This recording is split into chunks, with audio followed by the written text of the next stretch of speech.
Let's just put it out there.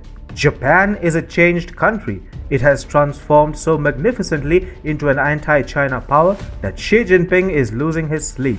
Shinzo Abe is to be squarely credited for bringing Japan where it is today. There can be no two sides to the story here. Abe is the one who has laid the path for Japan's glory to be established in the 21st century.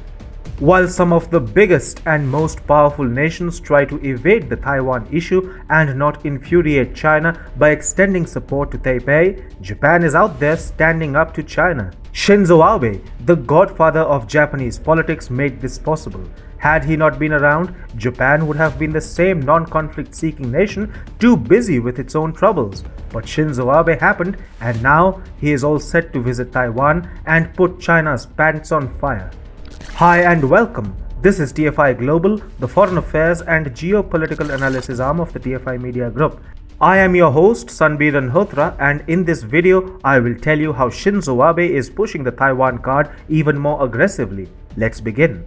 Former Japanese Prime Minister Shinzo Abe, as the longest-serving Prime Minister of his country, drastically oversaw and led an effort to transform Japan's defense and foreign policy. From a pacifist state, Japan was turned into an activist nation which called on the world community to turn their attention to the grave threats posed by China in the Indo-Pacific. Today, even though Abe is not in office, the world has certainly not heard the last of him. China particularly is enraged. Shinzo Abe recently came out and voiced his unflinching support for Taiwan. He also declared his commitment to visit Taiwan as soon as the situation permits, referring to the COVID-19 pandemic which originated from China. On Thursday, speaking at the Trilateral Strategic Dialogue hosted online by the Japan Republic of China D8 members' Consultative Council, Shinzo Abe called on the US and Taiwan to join the Comprehensive and Progressive Agreement for Trans-Pacific Partnership to further economic cooperation between the trio. He expressed support for Taiwan to join the World Health Organization as an observer. The former Japanese Prime Minister was also quoted as saying, "What happened in Hong Kong must never happen in Taiwan," referring to the draconian Chinese crackdown on the erstwhile free city. Abe added, "I find the unilateral attempts to change the status quo in the South China Sea and the East China Sea concerning." Shinzo Abe said the biggest issue facing the international community in the 21st century is dealing and interacting with a rising China, which has increased its military expenditure by 42 times in the past 30 years.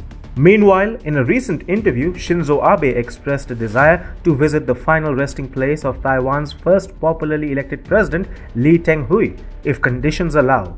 The Sankei Shimbun interviewed Abe on Wednesday ahead of the first anniversary of Lee's death. Abe expressed profound sadness, saying the former president had made tremendous contributions to the amicable relationship between Taiwan and Japan. Lee, known as the father of democracy in Taiwan, was buried at a national cemetery for veterans and high-ranking officials on the outskirts of Taipei after he passed away last year at the age of 97.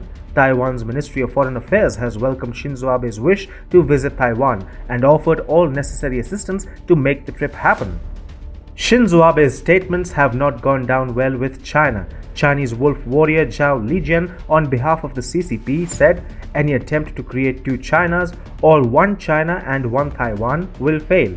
Meanwhile, Japan is profusely hurting Chinese sentiments at the ongoing Tokyo Olympics. NHK, which is Japan's public broadcaster, had one of its anchors introduce Taiwan's team as Taiwan instead of the obligatory Chinese Taipei at the opening ceremony of the Tokyo 2020 Olympics. Furthermore, as the country began to win medals at the Games, Taiwanese netizens noted that NHK's medal table on its website listed the team as Taiwan in Japanese kanji. China was visibly quite irritated and called such happenings as tricks.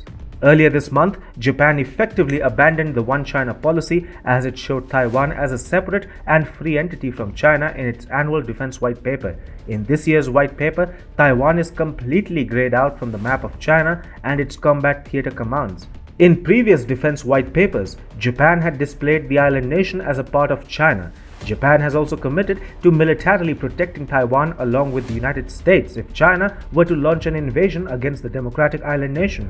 Japan is therefore pursuing a very proactive anti-China line, and it almost seems to be enjoying getting on China's rather thin nerves. China thought no world power would dare rise up to its aggression across the Indo-Pacific. However, the entire free world order is up in arms against Beijing. Shinzo Abe lies at the center of rising awareness around the world against China's devious designs. He, as Prime Minister, definitely, and now, even after retiring, is playing a tremendous role in galvanizing public and political opinion against Beijing. By visiting Taiwan and paying tributes to its first leader, Abe will effectively send out a message that the world community will not be able to ignore.